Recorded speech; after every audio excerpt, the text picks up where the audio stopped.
মিলামেশার বিষয়ে একটা কথা বলতে চাই। এই যে ফেসবুকে ইউটিউবে ভাইরাল চিল্লাচিল্লি ফাল্লাফাল্লি বিচার চাই বিচার চাই, এই বিচার কখনো হবে না। ও আল্লাহ যদি বিচার করে ঠিক বিচার হবে। আরে কত মা বোন এরকম ইচ্ছা হারাইছে, কোথায় কে পেয়েছে বিচার? দুঃখে দুঃখে আমাদেরও আমরা হিজড়া তাই বলে কি, আমাদেরও মন আছে, আমাদেরও প্রাণ আছে, আমাদেরও মায়া লাগে। আমি তো তোকে পাইতাম আর ওরটা কেটে দিতাম।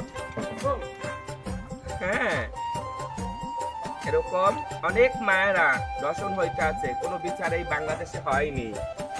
বাইরের মতন পাথর ছিঁড়ে ছিঁড়ে ছিঁড়ে ছিঁড়ে ছিঁড়ে ছিঁড়ে পাথর মেরে মেরে মেরে টুকরো টুকরো করে যদি ওকে নিজ হাতে পাবলিকেরা করে, তাহলে যদি আমাদের হাতটা পরাণ জুড়ায়।